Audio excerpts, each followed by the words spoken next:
सिद्धाणं नमायर्याणं नमोऽध्यायाणं नमो लोये सव्यसाहुनं मोक्षमार्गस्य नेतारं भेत्तारं कर्मभूभृतां ज्ञातारं विश्वतत्त्वानां वन्दे तद्गुणलब्धये।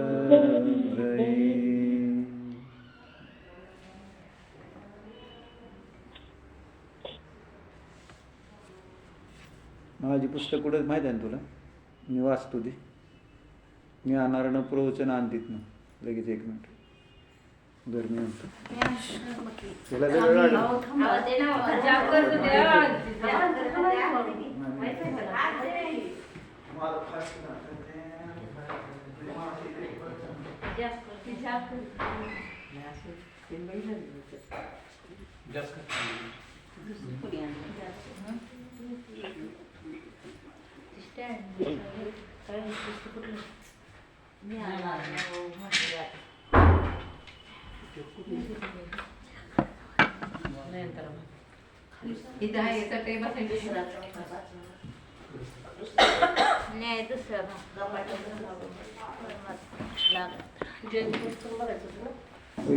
काल मी झालं का तुम्हाला क्लास? हो इथनं मी जाऊन आपल्याला क्लास घेतला का मग काय मोकळ्यात घेत आम्ही फिरत नाही सोनं बी नाही यायचं मग घरी. ज्ञानार्णव प्रवचन 3रा 4था भाग है, 4था 5वां 6वां। वही ना वो वर्णी जी वाला। हाँ वर्णी जो वाला है क्या आपके पास? हाँ 1 मिनट है मैं उठाती। 4था 5वां और 6वां यानी पहला 2रा 3रा था पहली।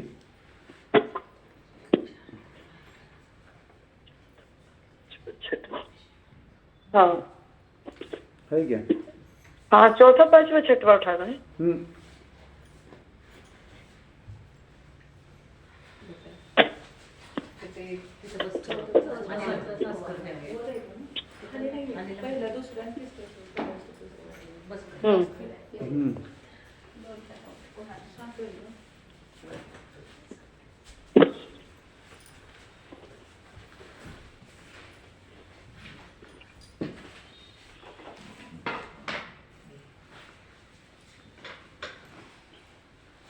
निकाला क्या? हाँ उठाए ना। हाँ पेज नंबर 55 है 55।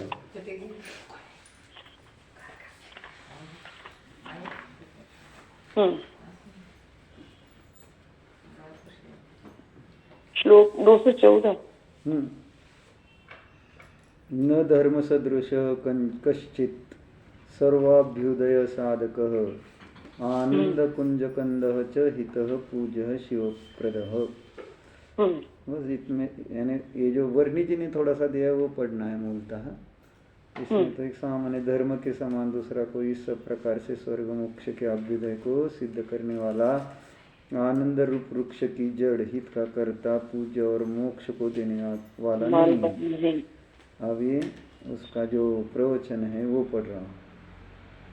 धर्म का सर्वसाधकत्व। अष्टमी आपने आज की है कि कल थी? आज। हाँ आपके यहाँ कल है क्या? नहीं कल थी, कल नहीं कल थी। अच्छा नहीं हमारे यहाँ तो आज ही मानी है। अच्छा कल का नहीं था हमारे कैलेंडर में। कैलेंडर में भी आज का ही है। कल मुकुट सप्तमी थी। मुकुट सप्तमी अभी कहाँ से? रथ सप्तमी सारे रथ सप्तमी। हाँ मुकुट सप्तमी अभी नहीं। वही मैं बोल मुकुट सप्तमी तो पार्श्वनाथ सॉरी रथ सप्तमी थी कुछ तो। लेकिन वो कुछ कम ज़्यादा होगा तो माता जी ने कल की कही थी, हमको भी पता नहीं था। धर्म का सर्वसाधकत्व। इस जगत में धर्म के समान अन्य कुछ भी वस्तु सर्व प्रकार के अभ्युदय का साधक नहीं है। उदय शब्द और अभ्युदय शब्द इन दोनों शब्दों में अंतर है। उदय का अर्थ है निकलना, विकास होना, और अभ्युदय का अर्थ है सब और फैलाव होना। अभि उपसर्ग है जिसका अर्थ है सर्व, जिसका अर्थ है सर्व और से उदय माने विकास होना। तो धर्म में ऐसा प्रताप है कि जिस आत्मा में धर्म का विकास है उस आत्मा में समस्त गुणों का युगपत विकास होता है। या तो इकडे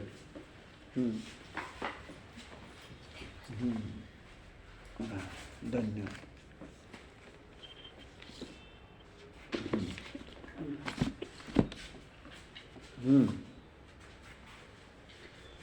क्या कहा?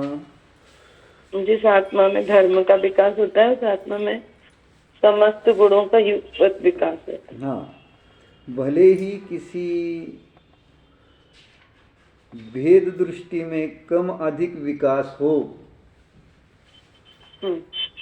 किसी का कम विकास है, किसी का अधिक है, यानी एक ही द्रव्य में जो अनंत गुण है उन सभी गुणों में एक जैसा विकास नहीं होता है।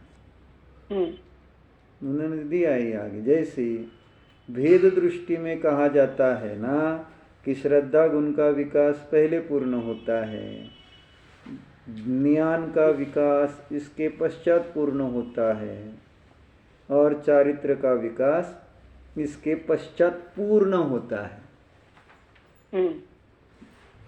लेकिन तीनों का विकास एक साथ अभ्युदित होता है। जिस ही काल में दर्शन मोहनीय का, अनंतानुबंधी का विनाश होता है, उस ही काल में सम्यक दर्शन, सम्यक ज्ञान और सम्यक चारित्र तीनों का विकास होता है। मिथ्यात्व और अनंतानुबंधी इसके अभाव में सम्यक दर्शन, सम्यक ज्ञान और सम्यक चारित्र तीनों का विकास कह रहे हैं। यानी जब शुरुआत होगी तो युगपति ही होगी, और पूर्णता होगी तो वह क्रम से। इसलिए सम्यक दर्शन और सम्यक ज्ञान की तो बहुत प्रसिद्धि है, किंतु सम्यक चारित्र के संबंध में कुछ लोग ऐसा ख्याल रखते हैं कि सम्यक्त्व प्रकट होने के बाद जब वह पंचम या सप्तम गुण स्थान में जाए तब से चारित्र प्रवृत्त होता है। क्या लिख रहे हैं? सम्यक चारित्र के संबंध में कुछ लोग ऐसा ख्याल रखते हैं कि सम्यक तो प्रकट होने के बाद जब वह जीव पांचवें गुण स्थान या छठे सातवें गुण स्थान में जाएगा तब से ही चारित्र की प्रवृत्ति होगी। इसलिए उससे पहले दो ही रत्न है, ऐसा अर्थ कर रहे ना। लेकिन वर्ण जी ये बता रहे हैं जो चारित्र योग का संबंध रखता है, योग प्रवृत्ति का संबंध रखता है, वह चारित्र प्रवृत्ति निवृत्तात्मक है। क्या है इसका अभिप्राय? अर्थ क्या है इसका? लेकिन जो चारित्र योग का संबंध रखता है, योग निवृत्ति का संबंध रखता है, वह चारित्र प्रवृत्ति नहीं रखता।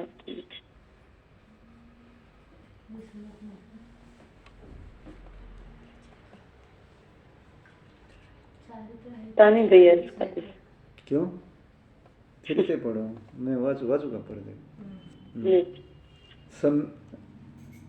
सम्यक दर्शन और सम्यक ज्ञान को तो बहुत प्रसिद्धि है, ये तो आ गया समझ में, यहाँ किंतु सम्यक चारित्र के संबंध में कुछ लोग ऐसा ख्याल रखते हैं कि सम्यक्त्व प्रकट होने के बाद जब वह पंचम या सप्तम गुण स्थान में जाए तब से चारित्र प्रवृत्त होता है। लेकिन जो चारित्र योग का संबंध रखता है, अर्थात योग निवृत्ति का संबंध रखता है, वह चारित्र प्रवृत्ति निवृत्तात्मक है।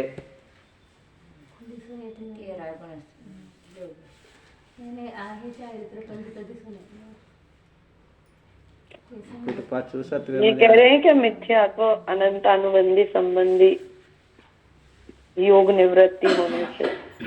नहीं, कहाँ ऐसा लिख रहे हैं? जो 5वें और 7वें गुण स्थान में चारित्र होता है वह योग का संबंध रखता है, ये बात कर रहे हैं ना यहाँ। और योग का संबंध माने योग की निवृत्ति। योग की निवृत्ति का नाम चारित्र है। इसलिए ये जो आगे के गुण स्थान में चारित्र की जो बात आई है, यानी चारित्र की जो प्रवृत्ति की बात आती है, वह निवृत्ति रूप चारित्र की प्रवृत्ति की बात आती है।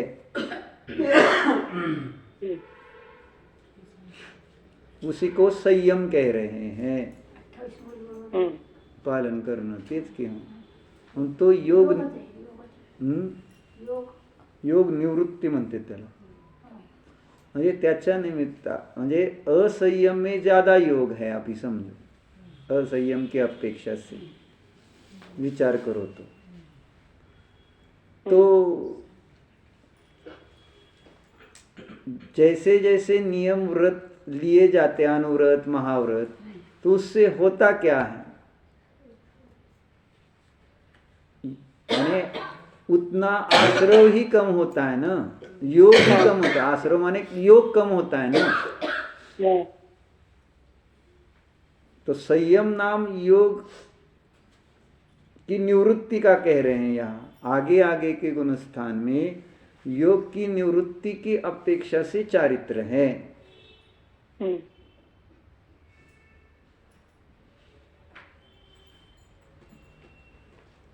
और यहाँ जो मिथ्यात्व और अनंतानुबंधी का नाश होने पर जो चारित्र प्रकट हो रहा है, वह योग निवृत्ति रूप है क्या, इतना ही प्रश्न है अभी।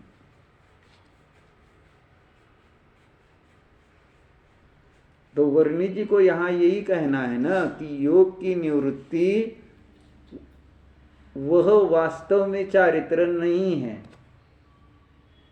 ऐसा कहना है क्या, या वो विशेष चारित्र की अपेक्षा से या बाह्य चारित्र की अपेक्षा से वर्णन है, ऐसा कहना है क्या?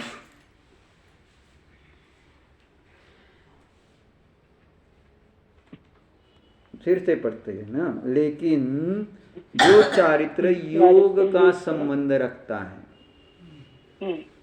माने क्या, चारित्र योग का संबंध रखता है का अर्थ क्या होगा?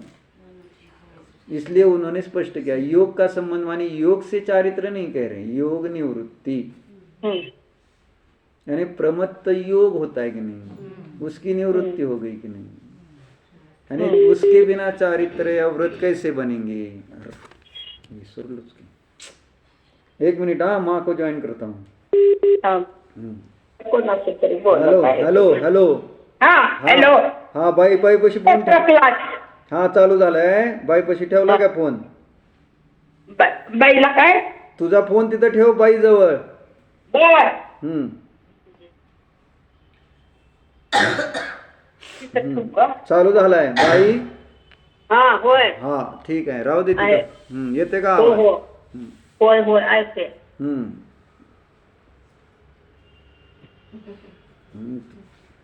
येतोय का आवाज? नाही अजून आला. याला चालू झालाय माझा. मी विसरलो तो बर बर बर ठीक आहे. ते ज्ञानार्णव प्रवचन 3रा 4था 5वा 6वा भाग आहे. बर. त्याच्यामध्ये ते 214 नंबरचा श्लोक आहे. त्याच्या प्रवचनामध्ये वर्णिजींनी मिथ्यात्व आणि अनंतानुबंधीच्या अभावामध्ये सम्यक दर्शन, सम्यक ज्ञान आणि सम्यक चारित्र्य तिन्ही असतं हे सांगतायत.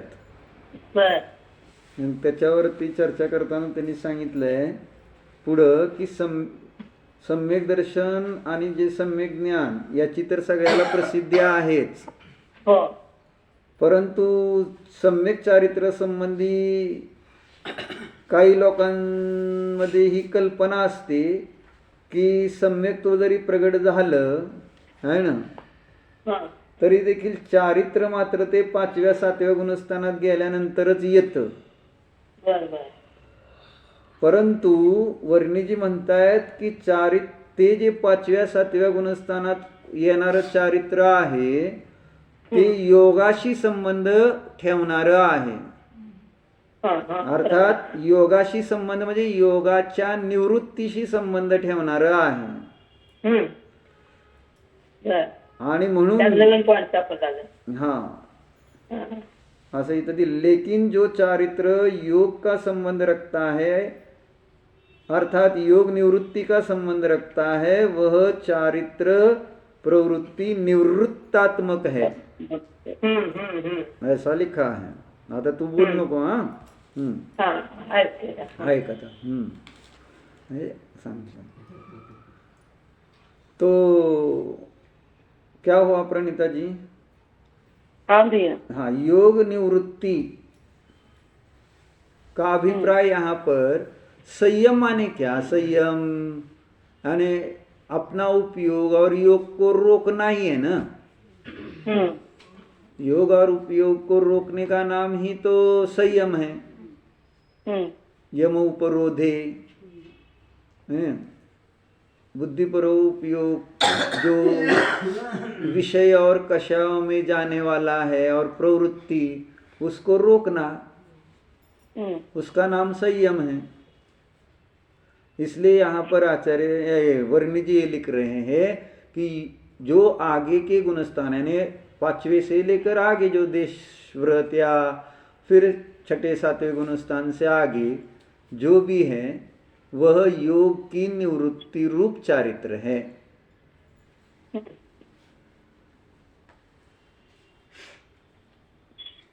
और चारित्र का स्वरूप क्या है वास्तव में? जो मिथ्यात्व और अनंतानुबंधी के अभाव में प्रकट होने वाला जो चारित्र है उसका क्या स्वरूप है?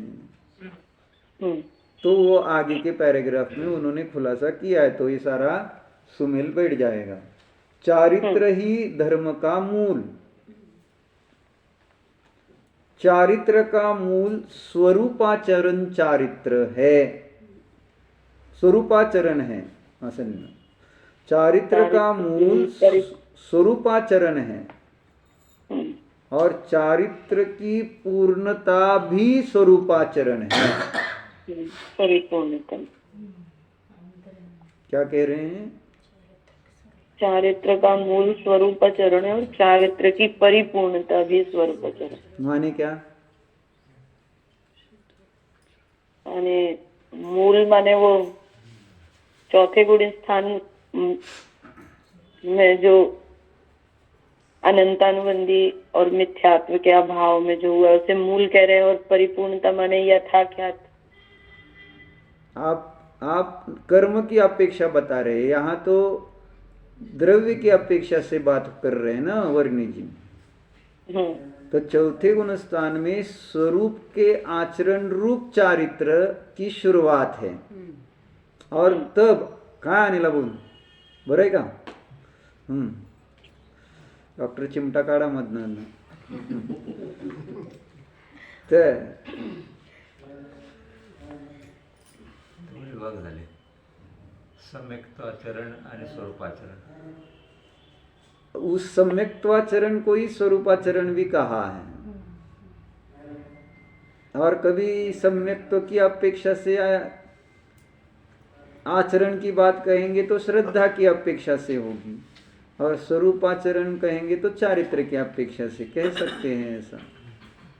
कुंद कुंदाचरण ने सम्यक्त्वाचरण की अपेक्षा से बात कही है, और स्वरूपाचरण की भी बात आगम में आती है अवृत्ति की। लेकिन स्वरूपाचरण की बात आगम में 13वें गुण स्थान की अपेक्षा से भी की है और सिद्धों की अपेक्षा से भी की है। और उसकी मुख्यता रखते हुए जब चौथे गुण स्थान में स्वरूप का आश्रय लेकर जो सम्यक दर्शन प्रकट होता है तो उसको स्वरूपाचरण स्वीकारने के लिए तैयार नहीं। वो बोलते 13वें में ही होता है स्वरूपाचरण।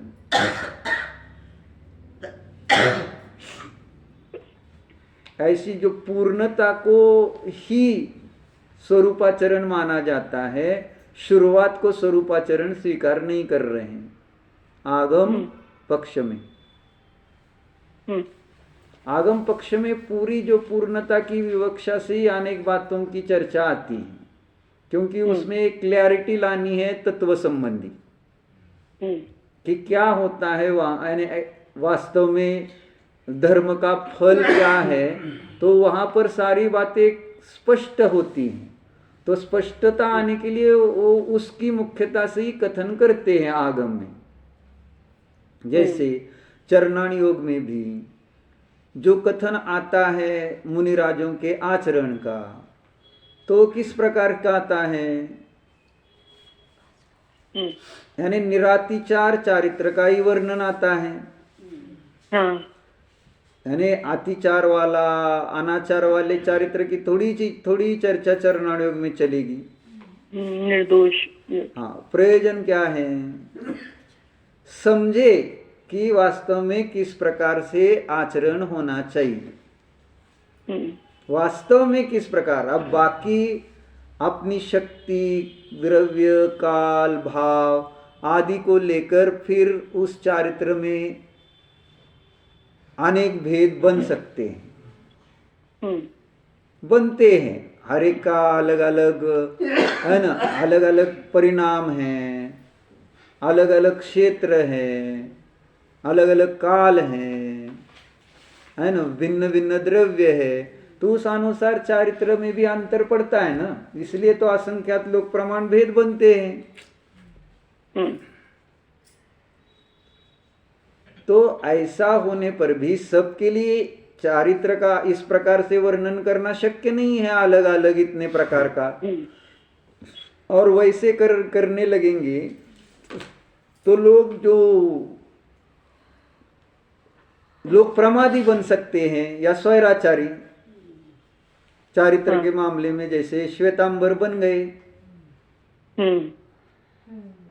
यानी उन्होंने वही आधार लिया ना, फिर भाव का ही मात्र आधार लिया। जैसे अभी हम चर्चा चौथे गुण स्थान में चारित्र की कर रहे हैं, जब तब उसमें भाव की प्रधानता से कर रहे हैं ना, अंतरंग जीव के परिणाम की अपेक्षा से मुख्यता से चर्चा कर रहे हैं।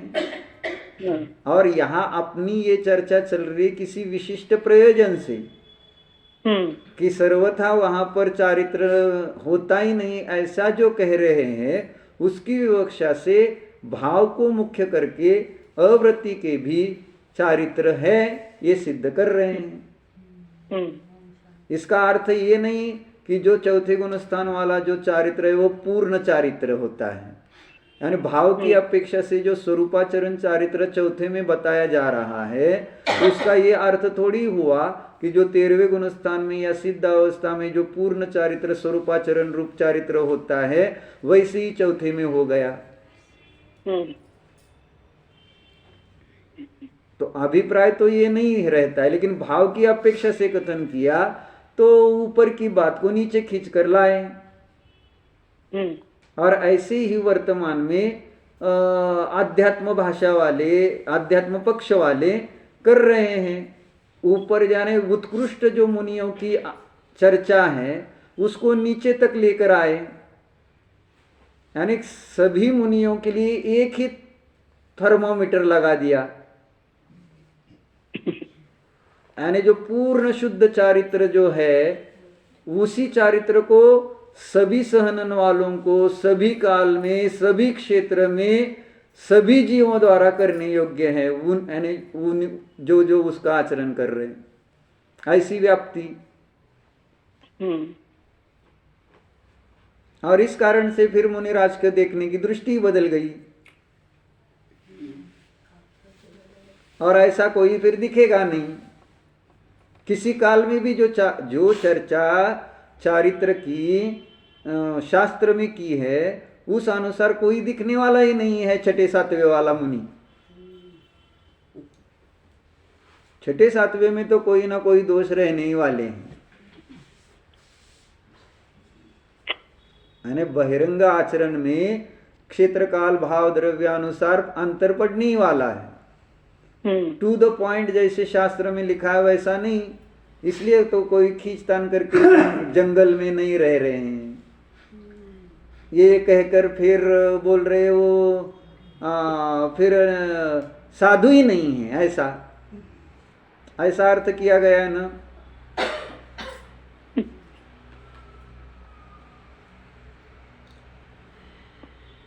और साधु ढूंढना तो जंगल में ही ढूंढना, फिर जहां है नहीं वहां ढूंढते रहते। जैसे वो सुई जो है वो तो घर में है और ढूंढ रहे बाहर, ऐसे साधु जो आपके पास है उनको नहीं देख पा रहे हैं और जंगल में जाकर ढूंढते फिर रहे हैं।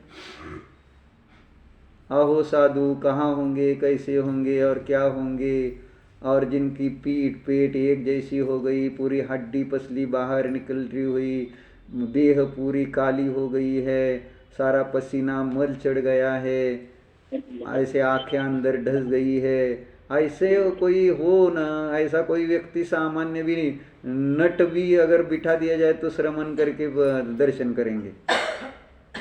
जंगल में बिठाओ तो पता है क्या, मौन लेकर जंगल में बिठा दो ऐसे जीव को तो बोले हाँ ये महाराज है, ये पक्के महाराज है, ये है लक्षण। और पढ़ रहे हैं अंतरंग भाव की चर्चा और लक्षण ढूंढ रहे हैं सर्वथा बाहर की।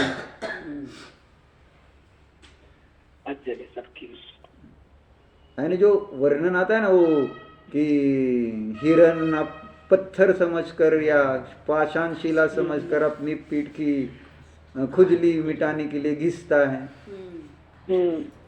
ऐसा सारा अधजले सबकी भांति। हाँ बराबर, अधजले शव की भांति। ऐसा ऐसे ही मुनिराज को देखने का पूरा प्रयत्न है।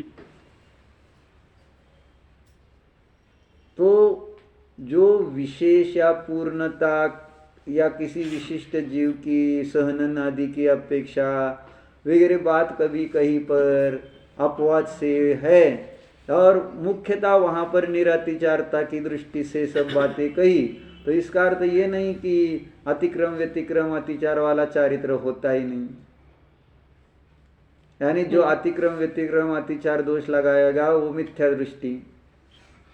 और फिर हर एक व्रत के अतिचार भी बताए हैं, तो अतिचार व्रत के होंगे कि बिना व्रत के ही होंगे, और अतिचार लगने से व्रत नष्ट हो जाते हैं क्या, इसलिए उसको भी समझना पड़ेगा ना। अतिक्रम क्या है, व्यतिक्रम क्या है, अतिचार क्या है, अनाचार क्या है, और फिर ये भी समझना पड़ेगा कि चारित्र से भले भ्रष्ट हो गया, अनाचार भी लग गया तो भी सिद्धंति चर्य भट्टा, बाद में फिर वापिस चारित्र में स्थिर हो सकते हैं, है ना। माघनंदी मुनि जैसे, अनेक समंतभद्र आचार्य जैसे कितने सारे मुनिराज है, वापिस वो स्थिर हो गए व्रतों में, महाव्रतों में, यानी दीक्षा छेद करके है ना, जो जैसा योग बना उस अनुसार कार्य होने के बाद वापस दीक्षा ले ली। ये फिर आप भी तो नहीं जाते? हाँ क्या? कुछ नहीं, वो फिसल गई जगह। हम्म, अच्छा। तो कह क्या रहे थे कि स्वरूपाचरण, दो अवर्णी जी ने अच्छा लिया, स्वरूपाचरण का मूल, चारित्र का मूल, चारित्र का मूल स्वरूपाचरण है, और चारित्र की परिपूर्णता भी स्वरूपाचरण है। दोनों को स्वरूपाचरण कह रहे हैं।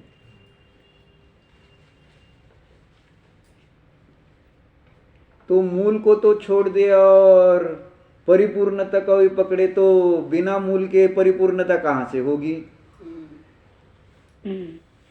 मूल मानना ही नहीं। अगर मूल माना ही नहीं तो परिपूर्णता का कारण क्या रहेगा फिर?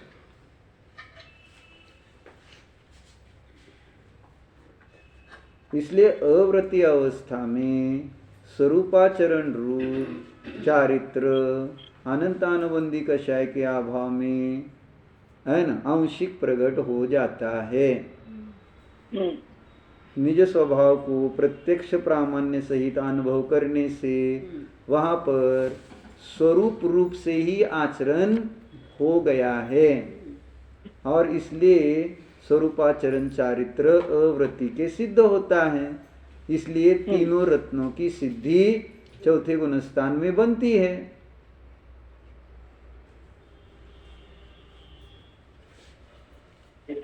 इसलिए ऊपर की भी बात ध्यान में रखकर ये समझना कि जो चारित्र पांचवें सातवें गुणस्थान की बात है वह योग निवृत्ति से संबंध रखने वाली है, और ये जो चारित्र मिथ्यात्व और अनंतानुबंधी के अभाव में प्रकट हो रहा है वो स्वरूप के आचरण रूप चारित्र प्रकट हो रहा है, उसमें योग का संबंध नहीं है। स्वरूपाचरण का और योग का कोई संबंध नहीं है।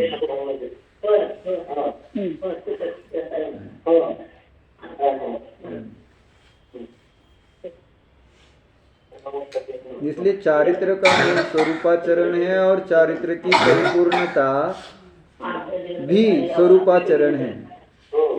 अनुव्रत और महाव्रत में प्रवृत्तियों की विशेषता है। वे प्रवृत्तियां स्वरूपाचरण में विकास बने, उसके विकास में बाधाएं न आए, इसके लिए हैं। क्या कह रहे हैं? अनुव्रत और महाव्रत रूप जो प्रवृत्ति होती है उसकी विशेषता क्या है? स्वरूपाचरण में विकास बने। और दूसरी बात क्या है? उस विकास में जो बाधा आती है जिन कारणों से, है ना, तो वे बाधाएं स्वरूपाचरण में न आए, इसकी अपेक्षा से वो अनुव्रत और महाव्रत है। चारित्र तो एक प्रकार का, एक ही प्रकार का होता है, जो परमात्मा प्रकाश में हमने पढ़ा था कल। चारित्र तो एक ही प्रकार का होता है, जो आत्म स्वरूप है, उस स्वरूप में मग्न होना, उस रूप आचरण होना, परिणाम होना, इसका नाम है चारित्र।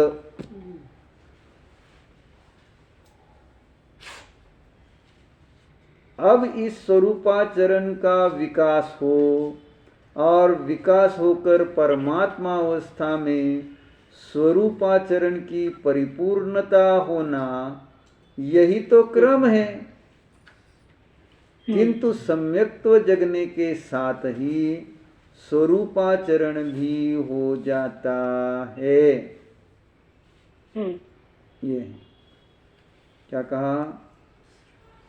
सम्यक सुजगने के साथ ही स्वरूप चरण भी हो जाता है। बस, तो कल वही हम पढ़ रहे थे 402 403 जो कहे पंचाध्याय के जो पढ़ रहे थे ना हाँ। उसमें व्याप्ति उसी की बताई थी ना कि सम्यक्त्व के साथ स्वानुभूति की व्याप्ति है। सम्यक दर्शन के बिना स्वानुभूति नहीं हो सकती।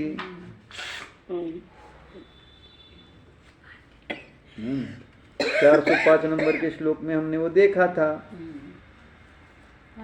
यानी वो 5 नंबर 147।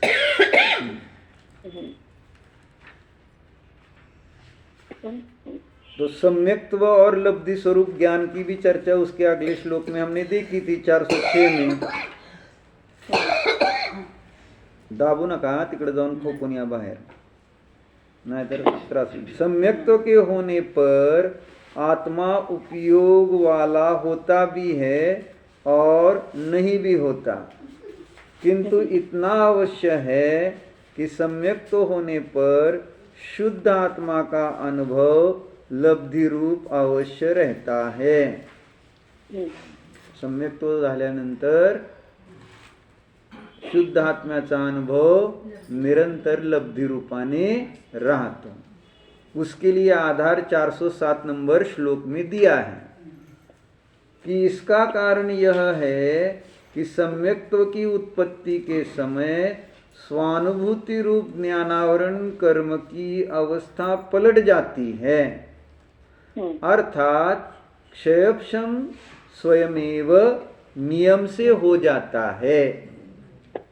इसके ऊपर हमने कल चर्चा की थी कि चर्चा अभी तक इतनी हम सुनते आए हैं, श्रद्धा और चारित्र को आवरण करने वाले जो मोहनीय कर्म में उपशम क्षय क्षयक्षम की तो बात हमेशा चलती है, लेकिन ज्ञान का भी वहां पर उस काल में क्षयक्षम होता है, क्योंकि ज्ञानावरण कर्म की अवस्था पलट जाती है। ऐसे शब्द का प्रयोग किया है, माने ज्ञानावरण कर्म का है न पहले गुण स्थान में करण लब्धि के अंत समय तक क्या हो रहा है, निज ध्रुव शुद्धात्मा संबंधी है न जो प्रत्यक्ष प्रमाण रूप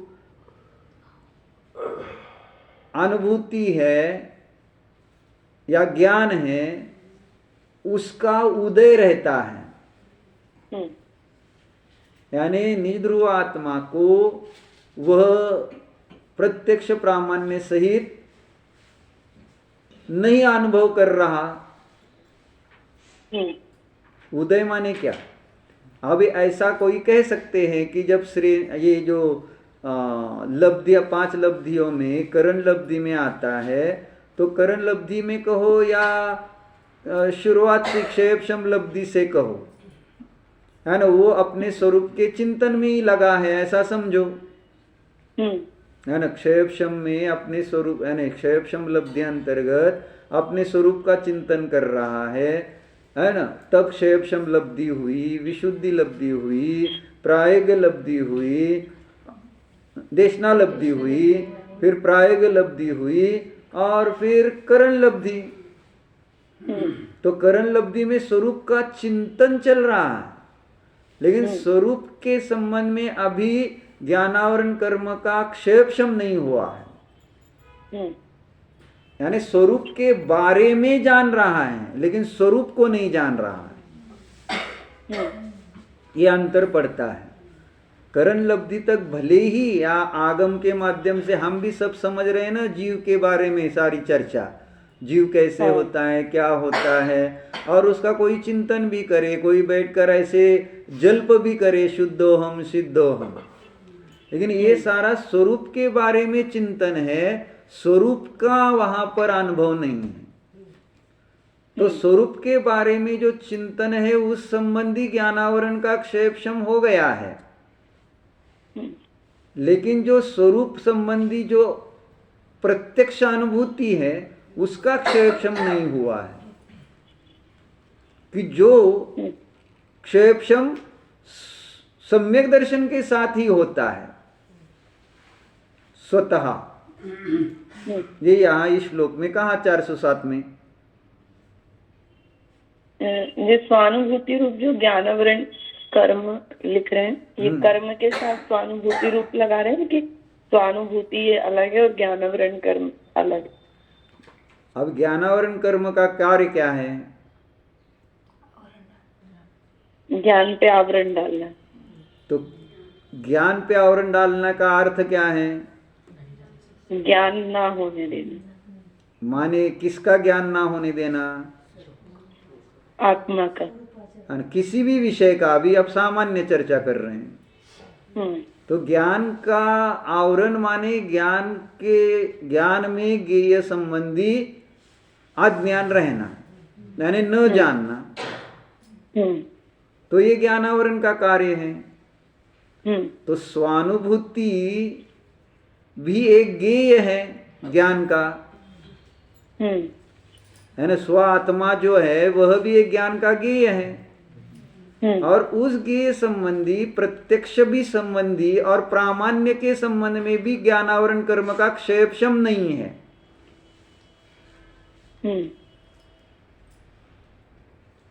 स्वावरण क्षेपशम लक्षणी योग्यता प्रतिनियतम अर्थम व्यवस्थापयति, ये सूत्र है कि नहीं? तो स्वानुभव के काल में वहां निज ध्रुव आत्मा संबंधी ज्ञानावरण कर्म का क्षेपशम होना जरूरी है।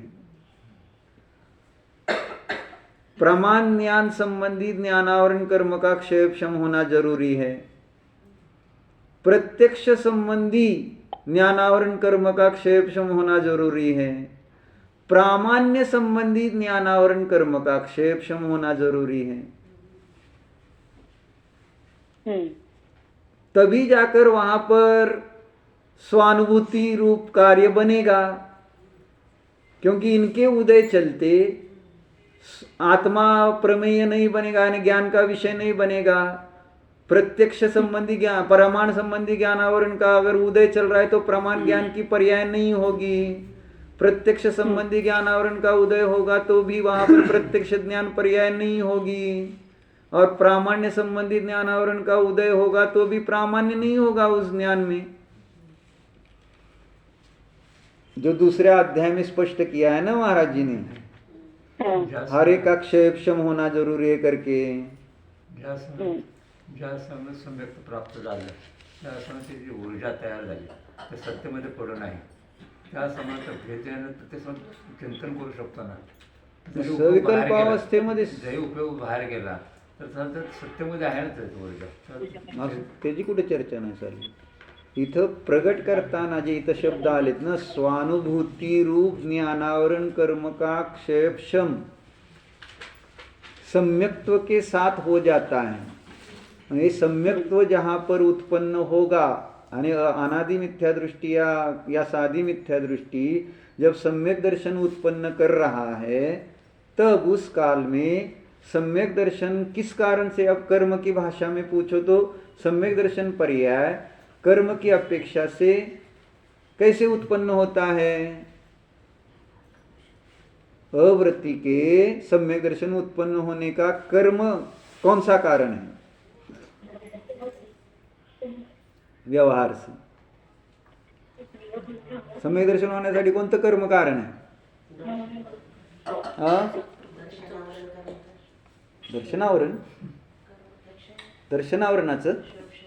दर्शनावरणाचं मोहनीय, दर्शन मोहनीय और अनंतानुबंधी कर्म के क्षेपशम की अपेक्षा है ना उसको व्यवहार से। यानी अंतरंग में आत्मा को जानेगा तो उस काल में वहां दर्शन मोह रूप कर्म का और चारित्र मोह रूप कर्म का उपशम क्षेपशम अपेक्षित है। उधर उपशम क्षेपशम ना हो और इधर सम्यक दर्शन हो, ऐसा हो सकता है क्या? नहीं। माने हाँ, माने वहाँ पे वो उपशम से उपशम नहीं होगा तो यहाँ पे सम्यक दर्शन भी नहीं होगा। हाँ, यानी सम्यक दर्शन के साथ मोहनीय कर्म की उपशम क्षेपशम रूप, यानी मोहनीय के उदय रूप अवस्था बदल जाती है। जैसे यहाँ श्लोक में दिया न, ज्ञानावरण कर्म का अवस्थांतर हो जाता है, तो मोहनीय कर्म का भी अवस्थांतर हो जाता है। यही बात, इसी बात से हम सम्यक दर्शन समझते हैं। मोहनीय कर्म का अनादिकाल से उदय चलता रहता है। दर्शन मोह की उदय माने मिथ्यात्व का उदय, तो उस उदय के चलते माने मिथ्यात्व के उदय के चलते इसके सम्यक दर्शन कैसे होगा? इसलिए तो करण लब्धि में सारा वो अंतरकरण करके वो मिथ्यात्व के निश्चय को ऊपर नीचे करके वो बीच में जगह बना लेते जिसमें सम्यक तो प्रकट होता है। मिथ्यात्व का उदय रहते हुए थोड़ी सम्यक तो होगा। माने मिथ्यात्व का उदय माने मोहनीय का उदय, तो मोहनीय के भी अवस्थांतर होना जरूरी है सम्यक्तों के काल में। आणि जहां इस जीव ने निजध्रुव शुद्ध आत्मा को प्रत्यक्ष प्रामाण्य सहित अनुभव किया, उस काल में मोहनीय का अवस्थांतर हो गया और ज्ञानावरण का भी अवस्थांतर हो गया, यानी अन्य अवस्था हो गई। तो मोहनीय की उदय की अवस्था बदलकर उपशम रूप होगी, क्षयक्षम रूप होगी या क्षय रूप होगी, और ज्ञानावरण की जो उदय रूप अवस्था थी वह क्षयक्षम रूप हो गई छद्मस्त के लिए। अनादि से अज्ञान अवस्था में इस जीव के निज ध्रुव आत्मा संबंधी ज्ञानावरण का उदय ही था, इसलिए तो निज ध्रुव आत्मा जानने में नहीं आया। अगर उदय नहीं होता तो फिर वो जानने में आता ना। किसी एक, जैसे हमारे पास वर्तमान में 3 लोक में और 3 काल में जितने पदार्थों का जो कोई परिणमन हो रहा है उसका ज्ञान क्यों नहीं है? हाँ, उदय यानी सर्व केवल ज्ञानावरण कर्म के उदय के निमित्त से हमारे ज्ञान में सर्व क्षेत्र काल द्रव्य संबंधी ज्ञान का अभाव है। तो उदय है ना वो। तो ऐसे ही उदय के निमित्त से जैसे हमारे सबका ज्ञान नहीं, ऐसे ही उदय के निमित्त से मिथ्यात्व अवस्था में निज आत्मा का प्रत्यक्षानुभव नहीं है। यानी ज्ञानावरण कर्म का उदय है, स्वानुभूति रूप ज्ञानावरण कर्म का उदय जब तक चलेगा तब तक इस जीव को सम्यक दर्शन नहीं होगा। परिभाषा हम ये इस अपेक्षा से सुनते आए कि जब तक 7 प्रकृति का उपशम क्षय क्षयक्षम नहीं होगा सम्यक दर्शन नहीं होगा। अब ज्ञान की भाषा में बोलना जाए, यानी ज्ञानावरण की भाषा में बोलो तो जब तक स्वानुभूति रूप ज्ञानावरण कर्म का क्षयक्षम ना हो तब तक इसके सम्यक दर्शन नहीं होगा। यानी सम्यक दर्शन होने के लिए स्वानुभूति रूप ज्ञानावरण कर्म के क्षयक्षम की अपेक्षा है। अगर वह ना हो तो सम्यक दर्शन नहीं हो सकता।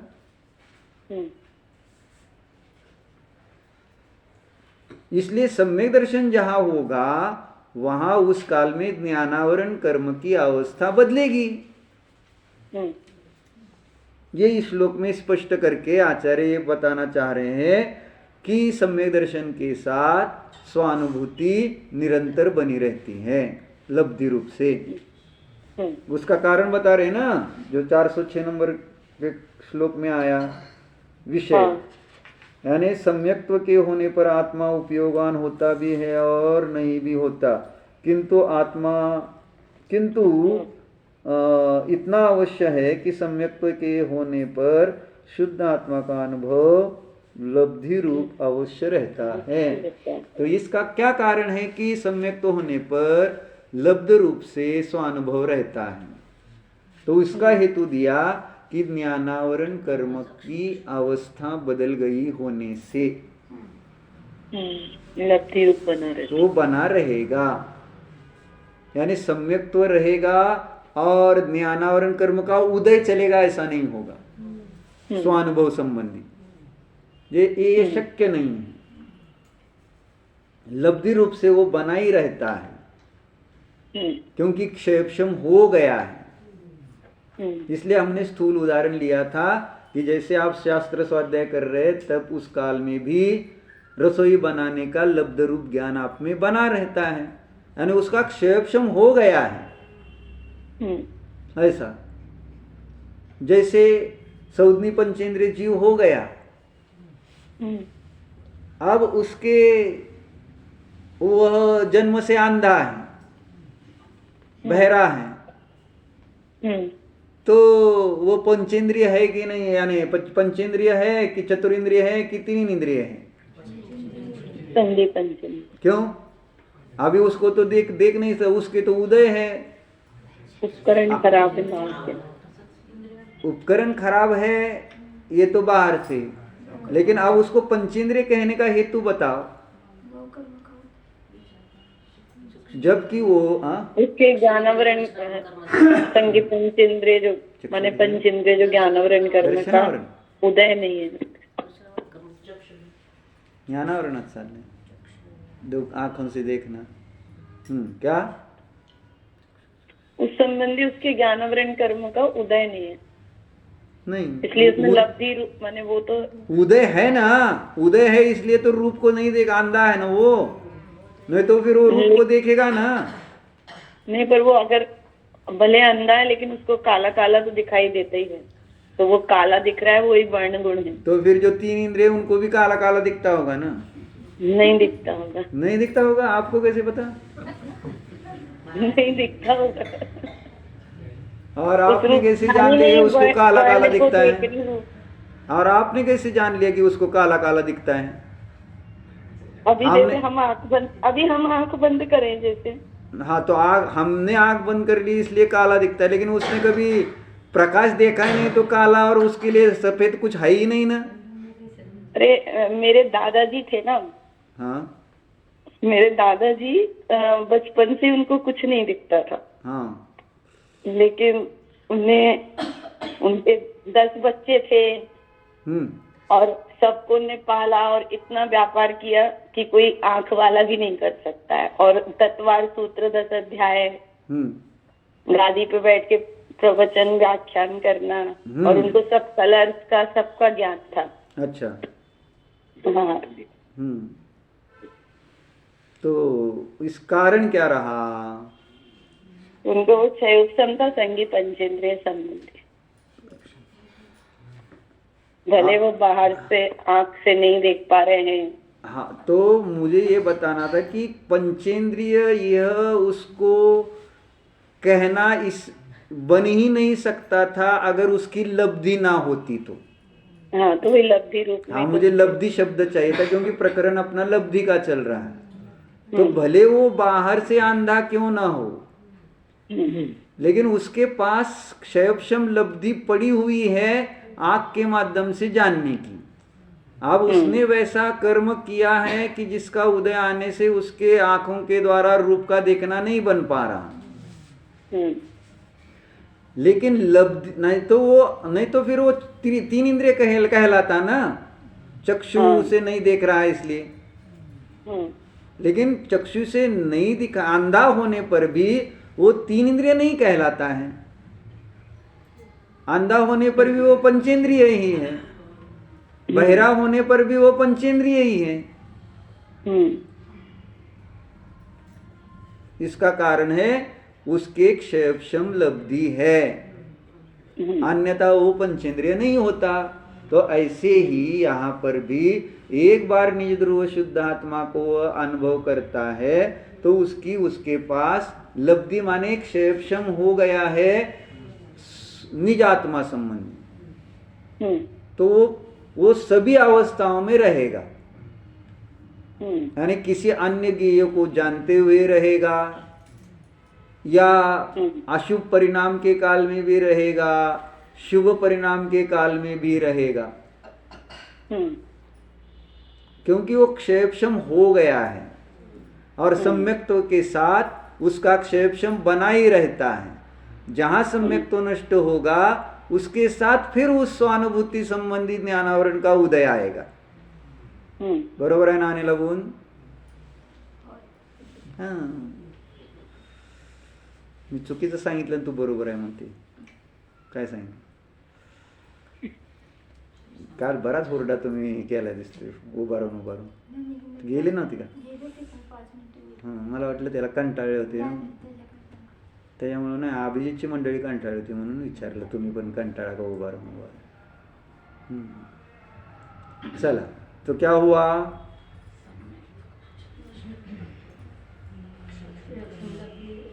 लब्धि रूप में सम्यक्त्व नष्ट होगा तो ज्ञानावरण कर्म का क्षयक्षम भी नष्ट होगा.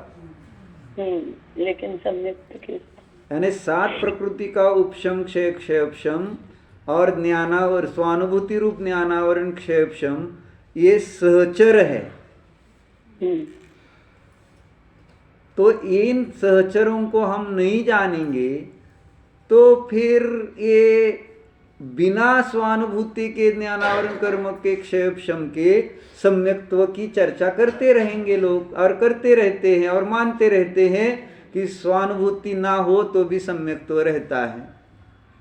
यानी सम्यक्त्व के लिए स्वानुभूति की अपेक्षा है ऐसा मानते ही नहीं.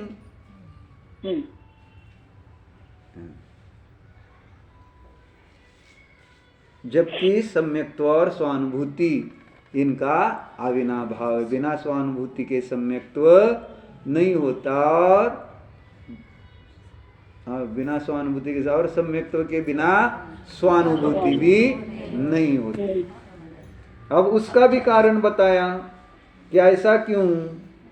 यानी सम्यक्त्व होने पर लब्ध रूप से स्वानुभूति किस कारण से रहती है, उपयोग रूप से क्यों नहीं रहती, है ना. इसका कारण बता रहे हैं कि क्योंकि छद्मस्त का उपयोगात्मक ज्ञान अनित्य होता है और केवली का ज्ञान नित्य होता है.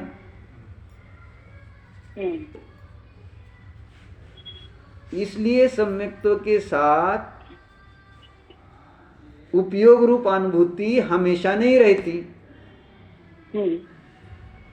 उपयोग रूप अनुभूति हमेशा क्यों नहीं रहती? क्योंकि छद्मस्त का उपयोगात्मक ज्ञान अनित्य होता है. अनित्यता यह हेतु है. उपयोग की अनित्यता होने से छद्मस्त की क्या उपयोग रूप अनुभूति जो है वह हमेशा नहीं होती. इसको ऐसे भी कह सकते हैं कि एक काल में उपयोग एक ही गेय पर लगता है, इसलिए गेय परिवर्तन के साथ वो क्या गेय परिवर्तन के साथ क्या हुआ? माने वो गेयों का जानना होता है ना, उसको पर गेय को लक्ष्य करने पर निज गेय नहीं रहा, ऐसा ना. हाँ. बुद्धि पूर्वक उपयोग पर की ओर लग गया तो उस काल में निज की ओर नहीं है उपयोग. तो उस काल में स्वानुभव उपयोग रूप नहीं है. लेकिन छद्मस्त का भी लब्धि रूप ज्ञान केवली ही के समान नित्य है. ये पर्याय की नित्यता बता रहे हैं, ध्रुव की नित्यता की चर्चा नहीं. पर्याय में निज ध्रुव की नित्यता, यानी सम्यक्त होने पर लब्ध रूप से स्वानुभव नित्य रहता है और उपयोग रूप से स्वानुभव अनित्य रहता है छद्मस्त के लिए. ये बात यहाँ स्पष्ट की गई है. लेकिन केवली का ऐसा नहीं है. केवली का उपयोग नित्य होने से उसमें ऐसा होता नहीं कि कभी उपयोग अपने आत्मा में रहेगा और कभी बाहर रहेगा. छद्मस्त अवस्था में लब्धि उपयोग ऐसे भेद होने के कारण वहां पर उपयोग की अपेक्षा से स्वानुभव हमेशा रहेगा नहीं, लेकिन लब्धि अपेक्षा से छद्मस्त दशा में उपयोग स्वानुभव हमेशा रहेगा. और ये जो लब्धि रूप ज्ञान है जिसको नित्य कह रहे हैं, ये भी सम्यक तो होने तक ही रहेगा। अगर मान लो किसी जीव का सम्यक तो छूटता है तो ये लब्धि रूप ज्ञान भी छूट जाएगा। तो सम्यक्त्व ही छूट गया तो फिर वहां लब्धि रूप ज्ञान कैसे रहेगा? सम्यक्त्व के साथ नित्य रहेगा, इसकी चर्चा है। अब सम्यक्त्व नहीं है तो उसके साथ नित्य नहीं, वो नित्य नहीं रहेगा ऐसा विषय ही कहाँ आएगा? जब सम्यक्त्व रहेगा तो लब्धि रूप स्वानुभव रहेगा, इसलिए नित्यता कह रहे हैं। अब सम्यक तो छूट गया तो उसका रहने का प्रश्न ही नहीं, रहना और न रहने का विषय कहाँ आता है? इसलिए साध्य बदल जाएगा आपकी अपेक्षा से। हम यहाँ सम्यक्त्व के साथ स्वानुभव की नित्यता की लब्धि रूप से चर्चा कर रहे हैं, यानी लब्ध रूप से स्वानुभव नित्य रहता है इसकी चर्चा कर रहे हैं। और वो सम्यक्त्व के साथ की ही चर्चा कर रहे हैं। मिथ्यात्व के साथ तो स्वानुभव होता ही नहीं, तो वहां नित्य रहता है या अनित्य रहता है विषय कहाँ आएगा? इसलिए सारांश रूप में यहां दिया कि अपने अवान्तर भेदों की अपेक्षा किए बिना सामान्य रूप से सम्यक्त्व नित्य है, इसलिए सम्यक्त्व और अनुभव इन दोनों में विषम व्याप्ति सिद्ध होती है। क्या कहा? यानी सम्यक्त्व जो अवान्तर भेद है, औपशमिक, सायपशमिक, सायिक आदि वगैरह है न? तो इस प्रकार के भेद किए बिना अगर देखा जाए तो सम्यक्त्व सामान्य रूप से नित्य है। यानी सम्यक्त्व कभी नष्ट, यानी होने पर वो जब तक रहेगा तब तक वो सभी अवस्थाओं में रहेगा, सविकल्प निर्विकल्प, है ना? यानी किसी भी कषाय के साथ, वेद के साथ, है ना? ऐसे जो भी जो सम्यक्त्व मार्गण के साथ बाकी की मार्गणाएं देखी जाएगी तो सभी मार्गणाओं में वो सम्यक्त्व बना रहेगा। नरक हो, तिर्यंच हो, देव हो, मनुष्य हो, गति अपेक्षा, तो सम्यक्त्व उन किसी भी गति में रह सकता है। सम्यक्त्व नरक तिर्यंच गति उसको बाधा नहीं डालेगी सम्यक्त्व को। जाति अपेक्षा पंचेंद्रियता उसको बाधा नहीं डालेगी सम्यक्त्व को। कोई सा भी पंचेंद्रिय हो, कोई सा भी माने सौदनी पंचेंद्रिय, लेकिन किसी भी गति वाला, हाँ, किसी भी योग वाला हो तो भी सम्यक्त्व का घात नहीं हो रहा। यानी 4 मनोयोग, 4 वचन योग और 7 प्रकार का जो काय योग है, 15 योगों में से कोई भी योग हो सकता है, तो कोई विशिष्ट योग उस सम्यक्त्व का घात नहीं कर रहा, इसलिए सम्यक्त्व नित्य है।